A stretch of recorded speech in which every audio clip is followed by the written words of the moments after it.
was really struggling coming back from Tommy John surgery, struggling to throw strikes, struggling to find consistency, struggling with pretty much everything that has to do with the throw. I felt like I was struggling with. And the initial steps that we took, honestly, were less is more. The less that you can think about and the more athletic you can be, the better you're going to be on the mound. And that allowed me to kind of have a really good end to the year. I know now like how to be loose and how to be rhythmic. I literally did not know how to do that before. Like, I was like 15 and my mom asked me something. I was like, I'm going to play professional baseball. I said to one of my friends that I wanted to go pro, and he said that's never going to happen. The chances of that are super slim, but like I knew that I was gonna. And at that point, I was not very good. I probably was 79 to 81, not a standout guy as a sophomore in high school at all. But I believed it.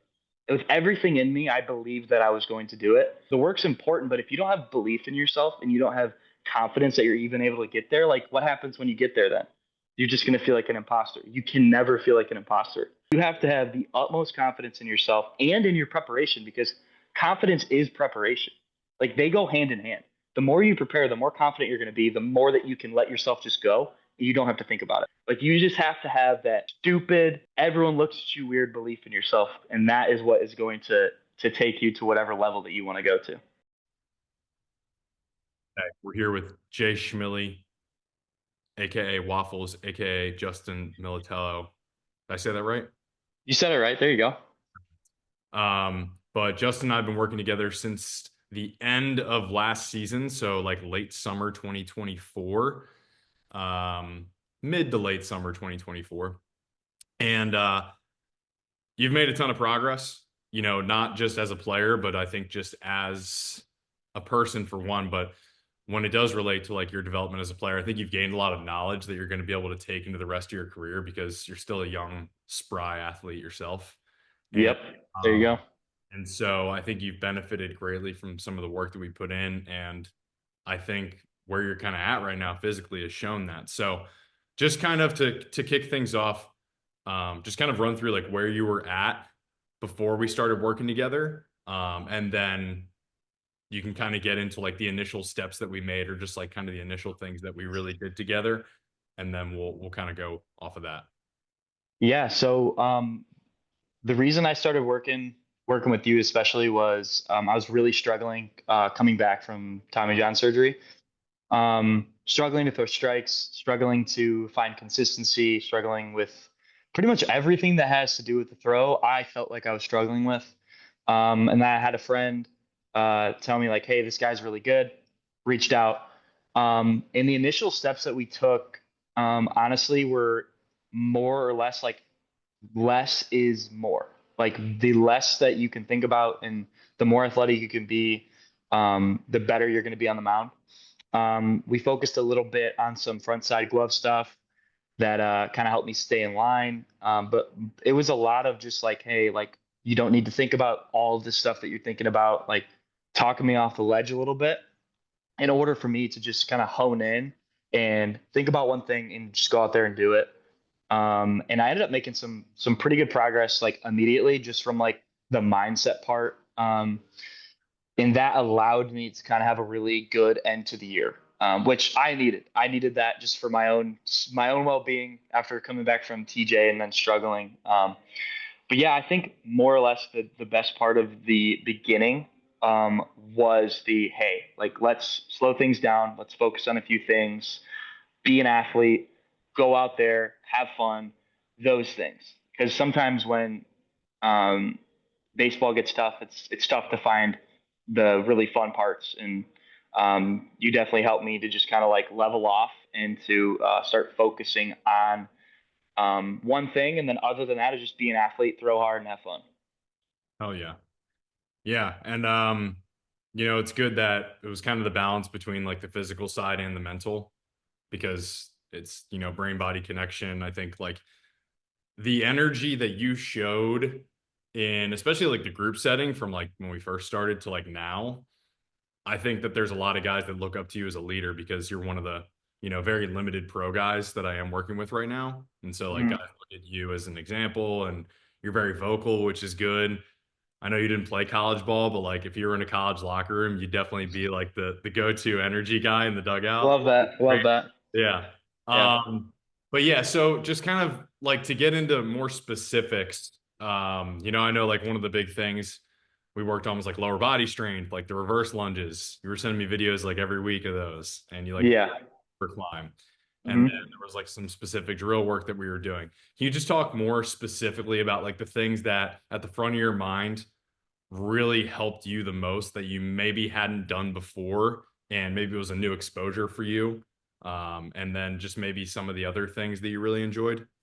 Yeah. So the biggest thing for me was the plyo routine. And I listen, when it comes to plyos, I'm not an end all believer. Like you need to throw plyos to throw hard, right? Like to me, it's a timing tool to help you get timed up. But that being said, the plyo routine that we implemented was huge, like pivotal for me because there's two reasons for that. Number one, the drills that we were doing are focusing more on a loose arm path and being loose and staying closed, which are two of the hardest things I've struggled with it my entire career. Opening up early and being too tight. And literally every plyo drill we did, we talked about it. It was focusing on being loose, keeping that glove side closed, right? I think literally every drill, those were the two focuses. So, but I've never thought about it that way. Like, yes, that those are my lowest hanging fruit, and I knew that. Like, I'm knowledgeable to know that. Like, hey, you fly open and you're tight. But I've never had the knowledge or someone be like, hey, like maybe let's make your plyos focused on glove side being closed and being loose. It's like, okay, like we can do that. Well, I mean, I'm sure you can see from my video from when I started doing plyos to now, everything kind of just worked itself out. It was like, okay, I do the plyos every day, and all of a sudden my arm's starting to get a little looser and a little looser, a little more on time. I'm starting to stay a little more closed, and that directly translated to the mound. Um, so I'd say those two things, the plyo, like in the plyo routine, were probably the biggest thing for me that as far as like a training standpoint, right? Like that plyo routine that I'm able to do every day, um, and that's kind of tailored to the way that I throw and what I need to get better at. I wouldn't have been able to do that on my own, and that was like something that really benefited me. And I still see the effects from it today. Like when I get on a mound, and it's like I know now like how to be loose and how to be rhythmic. And I literally did not know how to do that before. Like I had no kinesthetic awareness to be able to be like, okay, like let's make this a loose 88 rather than like I'm gonna muscle up and hit 89, right? So that to me was the most beneficial thing at the top of my mind that we worked on. Oh yeah, cool. So you're in a unique spot. Um, Not a lot of guys get to even play pro ball, obviously, but there are, a lot of younger guys that want to get there. So what's something that you would say to, younger Justin, right? Or just like a young player who wants to get to pro ball or get to college ball or just like kind of realize what is possible for themselves? Like what would you say to someone like that? Honestly, I would say that like number one, the number one thing you need to do to get to that point is you just got to get really strong. Like you have to have a lot of functional strength so that you're able to get into better positions, and then because you're able to get into better positions, you're then able to throw harder. That's obviously number one. But that being said, there's a lot of guys that throw hard that just don't ever get that opportunity. But for me, it's like it's more of a mental thing. If you can be in a senior in high school and just have the confidence that like listen, it's I'm going to play professional baseball and there is no ifs ands or buts about it. Like I'm gonna do whatever it takes. And that was kind of my mindset. Like I was on a call with my parents, and they did like sort of a podcast thing when I was in high school. I was on it. I was like 15, and my mom asked me something. I was like, I'm gonna play professional baseball. And at that point, I was not very good. I probably was 79 to 81, not a standout guy as a sophomore in high school at all. But I believed it. With everything in me, I believed that I was going to do it. And I put in the work to do it. And the work's important, but if you don't have belief in yourself and you don't have confidence that you're even able to get there, like what happens when you get there then? You're just going to feel like an imposter. You can never feel like an imposter. you have to have the utmost confidence in yourself and in your preparation, because confidence is preparation. Like they go hand in hand. The more you prepare, the more confident you're going to be, the more that you can let yourself just go and you don't have to think about it, right? But being able to like accept that, like, hey, I prepared for this. I prepared for this moment, and I'm going to go out there, I'm going to have fun, and I'm just going to shove, right? So for me, it's like if I could say anything to younger me or to anyone that wants to like make it to professional baseball and beyond that, or just make it to whatever goal that they have, is you have to believe in yourself more than anybody else.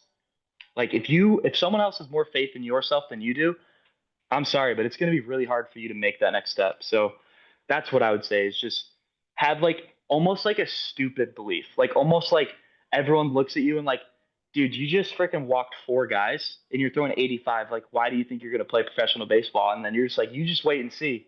Like, you don't know what's coming. Like, you just have to have that stupid, everyone looks at you weird belief in yourself. And that is what is going to take you to whatever level that you want to go to. I love it. The delusional self-belief. You can't beat it. Delusional. You have to have it, and Yeah. without a doubt, most of the guys that I know that really take baseball far, they have that. I'm gonna go out there and I don't care what I have today, but I'm giving you hell. Like that's just what it is. Love it. Love it. Well, this has been awesome, dude. Thank you so much for doing this. It is obviously a pleasure to work with you, and I'm excited to continue doing that. And I just can't say enough about the good things that you bring to the table here, for me and for some of the other guys that I get to work with. So, yeah, man, just thank you. And I'm looking Yeah, forward to, we're in mid-February here. I Season's know really we're getting rolling. I'm feeling ready though. I'm yeah. I'm I'm good to go. I'm All right, ready. let's go. Cool. Well, thank you, man. I appreciate it. Yeah, dude, absolutely, anytime.